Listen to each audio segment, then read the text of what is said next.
So to understand your persona, you need to understand the root of the word, which comes from the Greek meaning for actor's mask.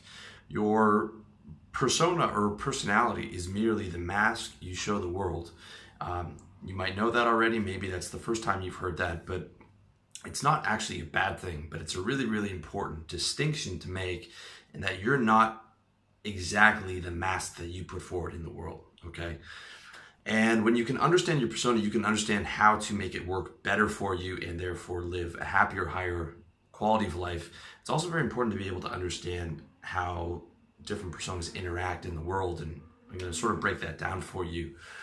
But we have to start with the development of the persona. So, okay, we're going to talk about how to understand the persona, starting with the development of the persona, to where the only people without well-formed personas are children and the mentally ill, okay?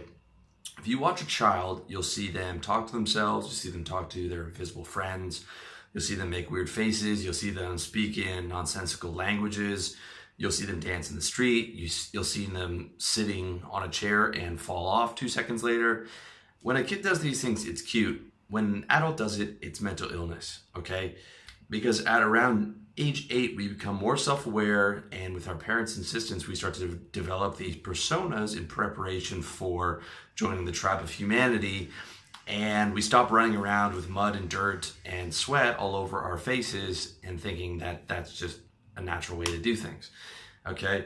So those thoughts we used to randomly blurt out as little children become internalized. They become your inner monologue, and we learn to choose what we present to the world. So at around 8 or 9 is the first time there's a divergence between, you've got your inner monologue and then there's actually what you're saying, okay? And so begins the divide of the inner reality versus the mask that you wear for the world. And as you start to get older, the mask solidifies through what I call shame and acceptance, okay? We learn to mask our feelings and present an image for others. And we learn first from our parents, and then from our peer group through pain and pleasure, okay? Or more accurately, shame and acceptance. And of the two, by far shame is the biggest motivating factor for the type of the persona you adopt, as well as one of, if not the biggest motivational factors in the world, okay? So from a young age, you're taught what you shouldn't do, and that if you do something wrong, you get punished. And if you don't do the right thing, you also get punished, okay? Let me give you an example of a little kid going to a family party, and little Johnny wants to play with all the other kids, but mom wants Johnny to go talk to grandma before he can play with the kids. But Johnny doesn't want to talk to grandma right now, and mom shames Johnny, and grandma sees mom shaming Johnny. And so what does little Johnny do? He goes over to talk to grandma. This makes mom and grandma happy. All right, so he learns that not only do you get social acceptance, but mom might even give you a cookie for being a good boy. And so you, the little good boy, learn that you get punished for acting on your instincts, and you get rewarded for putting on a good performance, okay? Because not only that, if you're a perceptive boy, you see that mom knew what you really wanted to do, and so did grandma. Both of them were in on it. Both of them wanted you to do this action.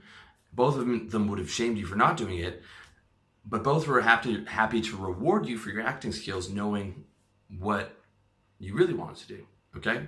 And I'm not saying this is a bad thing. This is part of the human condition. I mean, if I had children, I would make them go kiss grandma as well. I'm just saying this is the reality that we learn, okay? So you learn that the better you act, the more acceptance you get and the less shame you feel. Not just from your family, but from your teachers and your friends. Okay, so then we start to get into the persona in the teenage years, which is usually the most difficult period for people. So you carry this mentality of the persona into your teenage years, and you start to develop and solidify the persona around 12, 13, 14. And this is why teenagers are so stressed out. A lot of times they're acting out, a lot of times they're depressed, because it is the bringing the not only the creation of the persona, but solidifying it and adapting it and fitting it into the real world, when the social hierarchy starts to have a lot more negative consequences for not fitting in. Okay, little children don't have that much of an identity. If a kid's a little bit weird when you're younger, it doesn't really matter when you're all running around and playing in the school ground. Okay, but that same kid in high school, if he's still weird or he's gotten stranger, is going to have a lot of problems and it's going to become much more noticeable. Okay, so as you get older, that blissful ignorance of childhood starts to die as you become more self-aware. You start to understand what other people are thinking, right? And you start to have this identity. So, hey, if I run around with a bunch of dirt on my face, people are going to look at me like I don't deserve respect. And you start to feel what people are feeling. And then there comes that period of self-awareness where a lot of kids around 12 or 13 will get really shy because they actually are now in the world and they actually can feel what other people are feeling, as opposed to when you're younger, you've got that blissful ignorance of not knowing what anyone's thinking and not caring and not having much of an identity whatsoever. So this makes the teenage years quite difficult for a lot of people. And you see that you need to solidify and protect your identity or else risk being shamed and unaccepted. Being a social outcast in high school is very rough, and it's no coincidence that pretty much all those high school shooters were kids who weren't fitting in or who were being outcasted or who were being bullied. So what you learn is you learn to conform to your peer group. You can see this in any popular high school crew. They'll be dressed within millimeters of each other and all speaking the same slang. And if I look back at pictures from my high school, man, at one point I had like dyed blonde M&M hair. I had like the baggy khakis and stuff. And there's pictures of us that I look at where we all had like the spiked up hair from Friends. Okay, this was like late 90s. I think I graduated in 99 or 2000. Spiked up hair from Friends and shit, and like the same fucking black vest on, the same everything, like clones, man. And but that's what we had to do to be popular at that level,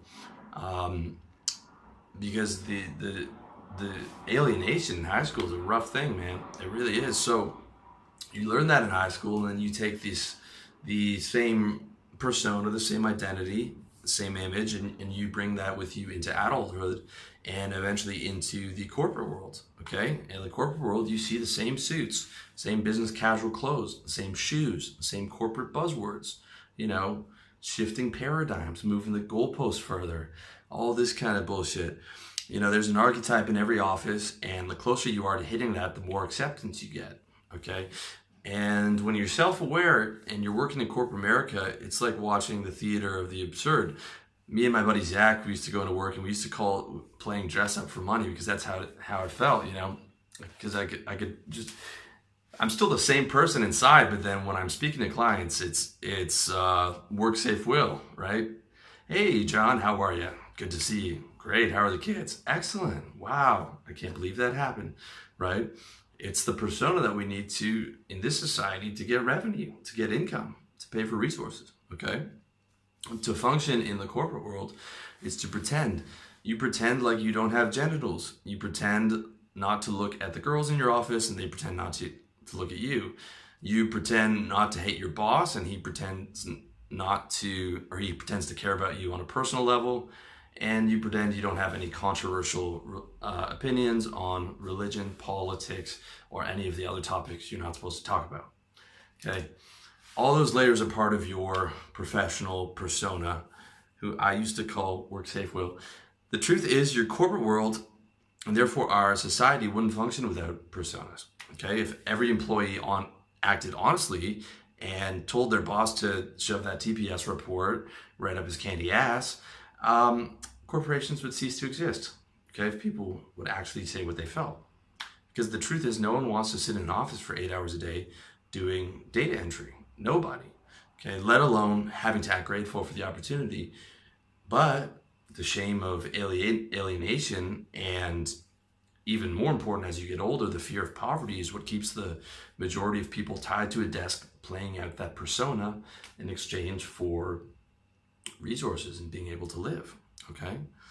And so we take that even further. Let's look at the persona on display in our in our culture as a whole. Okay, so beyond corporate culture, we have the cult of the celebrity, okay, where the most powerful and persuasive personas in the game of life are worshipped like demigods by other players in the game, okay?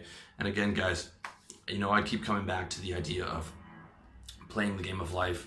I've got a bunch of articles and videos on it, and it's a really good concept. It's a good frame to be able to use to understand life, in my opinion, okay? So at the top of the game, we've got actors, we've got athletes, we've got musicians, and politicians, and they're at the pinnacle of the pyramid, having elevated their personas to that level through skill and through 24/7 commitment, okay?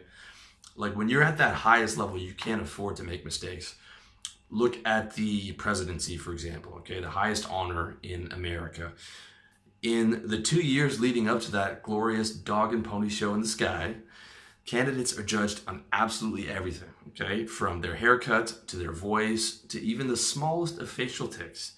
Everything that is but their actual policies, which the average person doesn't care about. The presidency, like all elections, in reality, it's a popularity contest, okay? If it was the highest IQ guys with the best policies, it would be a totally different election. It's not. It's a popularity contest, and the candidate is judged both on their charm and how presidential of a persona they're able to present. I remember the lead up to the last election cycle, the Hillary and Trump. I must have heard the term presidential 100 times in like, is he presidential enough? Is she presidential enough? Are they acting presidential enough in this debate? I mean, it's so bizarre when you're able to look at it sort of